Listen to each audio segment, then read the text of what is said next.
नमस्कार साथियों, मैं हूं अर्जुन सिंह। मेरे YouTube चैनल का बोले पर आपका हार्दिक स्वागत है। साथियों, कुछ सवाल आए थे कि बदलाव के विषय में। हालांकि मेरा सब्जेक्ट नहीं है और मेरे चैनल का उद्देश्य भी नहीं है कि बदलाव कैसे आए, लेकिन फिर भी साथियों के सवाल आए हैं तो मैं प्रयास करता हूं जवाब देने का। दोस्तों, मित्रों, साथियों, आपने देखा है कि समाज के अंदर कुछ लोग काफी संपन्न हैं, काफी आर्थिक रूप से मजबूत होते हैं, और कुछ ऐसे होते हैं जिनको रोटियों के भी लाले पड़े होते हैं। तो ये है सवाल, शिक्षा का सवाल है, स्वास्थ्य का सवाल है, रोजगार का सवाल है, और ऐसा मैं अपनी एक कविता में भी बोला हूं। तो उन साथी का जो सवाल आया उसका मैं जवाब देने का प्रयास कर रहा हूं। साथियों, दो फिलॉसफी रही है हमेशा से। एक फिलॉसफी है आदर्शवाद या भाववाद। उस फिलॉसफी का मानना रहा है कि व्यक्ति जिस दशा में है उसके लिए उसके पूर्व जन्म के कर्म जिम्मेदार, या ईश्वर ने ऐसा चाहा इसलिए ऐसा है। लेकिन एक फिलॉसफी और है भौतिकवादी फिलॉसफी। भौतिकवादी स्कूल की फिलॉसफी है। उसमें काफी विद्वान हुए हैं, उनका अपना अपना नजरिया है, अपनी अपनी थ्योरी। तो उस स्कूल का जो मानना है साथियों, वो मानना ये है कि एक समय में आदिम साम्य व्यवस्था थी जिसमें हर व्यक्ति बराबर था। ना कोई गरीब था, ना कोई अमीर था, ना कोई ऊंच था, ना कोई नीच था, सब एक बराबर थे। वो आदिम साम्य व्यवस्था थी। उसके बाद साथियों एक नई व्यवस्था आई जिसे कहते हैं, उस दौर में दास व्यवस्था आई।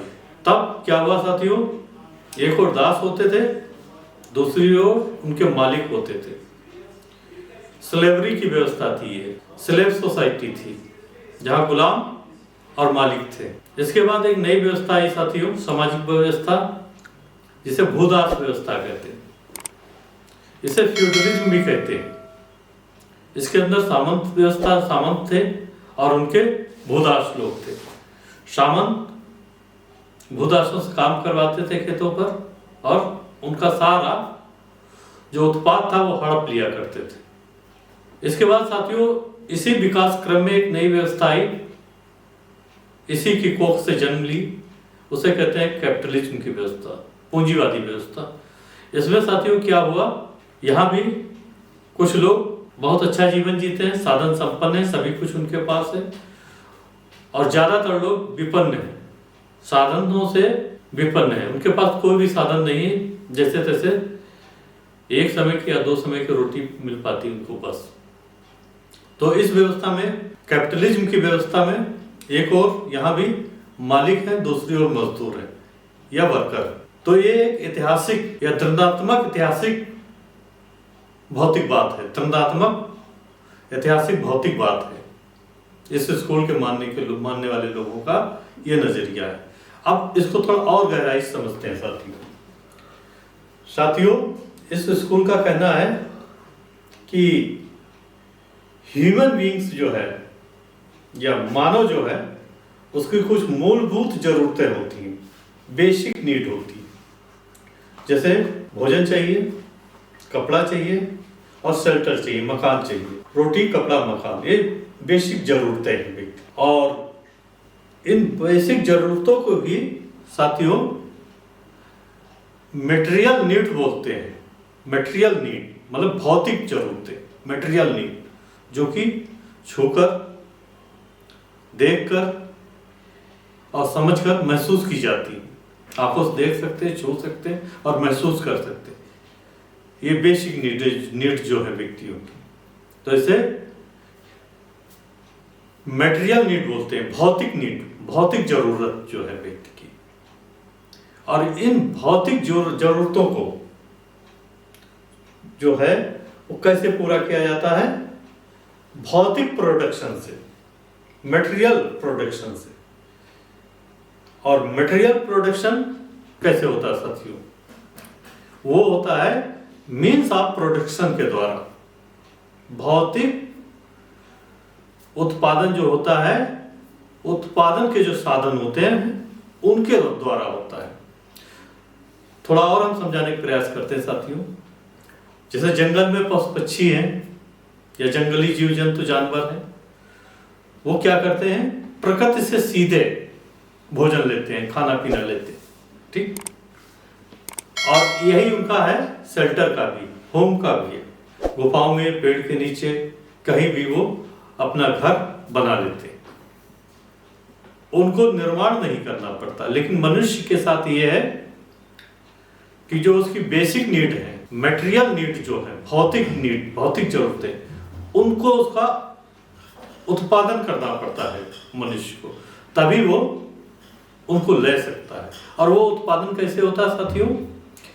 मटेरियल नीड का उत्पादन होता है, मटेरियल जिसे कहते हैं मीन्स ऑफ प्रोडक्शन से। मटेरियल नीड का उत्पादन होता है मीन्स ऑफ प्रोडक्शन से। जिसके पास उत्पादन के साधन है वो करता है। जैसे मान लो जमीन है, तभी आप अन्न का उत्पादन करेंगे। जमीन एक मीन्स ऑफ प्रोडक्शन है। ऐसे फैक्ट्रियां हैं साथियों, फैक्ट्रियों में कपड़े का उत्पादन होगा, मकान बनाने की सामग्री का उत्पादन होगा, लोहे का उत्पादन होगा। तो ये एक तरीका है साथियों। लेकिन इस व्यवस्था का है क्या साथियों? जैसे अतीत में था वैसे आज भी है। ये जो उत्पादन के साधन हैं जिससे व्यक्ति की जरूरतें पूरी होती, इन पे कुछ कम लोगों का मतलब कुछ लोगों का कब्जा है और बहुत से लोगों का नहीं। तो जिनका कब्जा है साथियों उनको कहते हैं डोमिनेट, वो डोमिनेट करते हैं। और जिनका कब्जा नहीं है भौतिक साधनों पर या जो शोषित है उनको कहते हैं डोमिनेटेड। और साथियों होता क्या है, इन दोनों इनके इंटरेस्ट जो होते हैं ये एक दूसरे के विरोधी होते हैं। और जब विरोधी हैं तो तभी इनके बीच एक संघर्ष चलता है। और यही स्ट्रगल है साथियों जो निरंतर चलता है। ये भौतिकवादी दर्शन है साथियों, ध्यान रखना। यह मान्यता ये है जिसके पास उत्पादन के साधन हैं वही दूसरे लोगों को अपना गुलाम बना के रखता है। मजदूरी के रूप में, कर्मचारी के रूप में, मजदूर के रूप में, कर्मचारी के रूप में। इस तरह से आप किसी फैक्ट्री में काम करते हैं तो आपको जो मिलता है वो मजदूरी या मालिक थोड़ा ही है। और आप जीवन भर नौकरी करते रहेंगे, कभी उस तरह के व्यक्ति नहीं बन पाएंगे जिस तरह का पूंजीपति है, जो कैपिटलिस्ट है। कितना भी आप श्रम कर लें। तो इसलिए यहां एक स्ट्रगल जन्म लेता है, एक संघर्ष जन्म लेता है।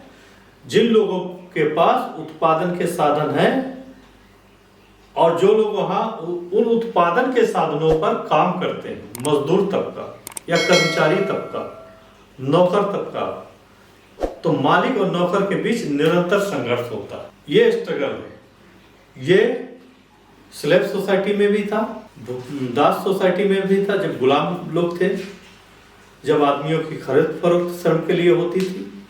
फिर जो भूदास सोसाइटी आई, फ्यूडल सोसाइटी आई है, उसमें भी था साथियों ये कि उनके श्रम का शोषण होता था। और आज जो कैपिटलिस्ट सोसाइटी है, पूंजीवादी सोसाइटी है, यहाँ पर भी जिनके पास उत्पादन के साधन हैं या जिनका उत्पादन के साधनों पर कब्जा है सीधे सीधे, वो अन्य लोगों को उजरत की गुलामी के लिए मजबूर करते हैं। उजरत की गुलामी ये हुई कि तनख्वाह मिलती है, उसके तहत वो उनके गुलाम होते हैं। और वो कभी सोच ले भविष्य में या कितने भी सब कुछ कर ले, वो अच्छे से अच्छे कर्म कर ले, कभी वो धन से संपन्न नहीं हो सकते, परिपूर्ण नहीं हो सकते। अब साथियों अगली बात हम बताते हैं। भाववादी दर्शन कहता है, फिलॉसफी कहता है कि आदमी श्रम करे तो वो ज़्यादा मेहनत करे, ऊपर उठ सकता है और मेहनत करे, धन संपन्न भी हो सकता है। लेकिन साथियों ऐसा नहीं, कहते हैं ईश्वर भक्ति कर लो या फलाना ढिमकाना कर लो, आप के सारी दुख तकलीफें दूर हो जाएंगी। साथियों ऐसा नहीं है, क्योंकि ये व्यवस्था का दोस्त है और व्यवस्था तय कर देती है कौन मजदूर बनेगा कौन मालिक बनेगा, इसमें कोई दो राय नहीं। अब हम बताते हैं और थोड़ा इसे विस्तार से बताते हैं कि कोई अमीर कैसे बनता है। साथियों मान लो अमीर व्यक्ति ऐसे बनता है, एक तांगा है, तांगे में एक घोड़ा है, घोड़ा सुबह से शाम तक तांगे पर श्रम करता है और उस तांगे और घोड़े का कोई मालिक है जो घोड़े से श्रम कराता है। ठीक होता क्या है, घोड़ा अपने खाने भर के लिए एक दो चक्कर में जो मजदूरी है वो प्राप्त कर लेता है। मान लो 50 रुपए घास खाई उसने, ठीक, वो दो एक चक्कर में उसने पूरी कर ली, ठीक। लेकिन मालिक ने, जो तांगे का मालिक है, उसने सुबह से शाम तक 500 रुपए पैदा किए, लेकिन श्रम किसका लगा? घोड़े का। घोड़े ने पैदा करके दिया 500 रुपया, घोड़े को मिला 50 रुपए का खाना और बाकी जो है 450 का फायदा उसके मालिक को हुआ। यही फार्मूला मजदूर मालिक में कर्मचारी के साथ यही फार्मूला लागू होता है। जब आप अपने मालिक को 1000 रुपया पैदा करके देते हैं तो वो आपको 100 रुपया देता है। फिर दूसरा उसका प्रयास ये रहता है आपसे से ज्यादा घंटे काम लिया जाए, क्योंकि ज्यादा घंटे जब काम लेगा तो आप ज्यादा उत्पादन करेंगे। मान लो मोटा मोटी मान लो आप 8 घंटे में 8 कुर्सियां बनाते हैं, उसने काम के घंटे 12 कर दिए, तो आप 12 घंटे में 12 कुर्सियां बनाएंगे, तो उसको क्या फायदा हुआ? 4 कुर्सियों का एक्स्ट्रा फायदा हो रहा, जिसने आपको अपने यहाँ मजदूर रख रखा है, कारपेंटर के रूप में रख रखा है। तो मालिक जो होता है उसका पूरा प्रयास होता है कि मजदूर से ज्यादा घंटे काम लिया जाए, इस तरह से उसका मुनाफा जन्म लेता। दूसरे क्या है? दूसरा ये है कि उसे मजदूरी कम से कम दी जाए, तो इस डिफरेंस से मालिक का मुनाफा पैदा होता है और इसी श्रम के शोषण से जो सरप्लस वैल्यू पैदा होती है, इसी से व्यक्ति अमीर बनता है। कोई भगवान के कृपा से नहीं बनता है, शोषण से एक मालिक मजदूर के शोषण से, कर्मचारी के शोषण से, उसके सरप्लस वैल्यू के शोषण से कैपिटलिस्ट बनता है। तो साथियों आज के लिए बस इतना ही और धन्यवाद साथियों। आप मेरे चैनल को लाइक करिए, शेयर करिए, कमेंट करिए और साथियों सब्सक्राइब करिए। इसी के साथ साथियों मिलते हैं किसी अगले वीडियो में आपसे पुनः। आपका बहुत बहुत धन्यवाद। वंदे मातरम, जय हिंद साथियों।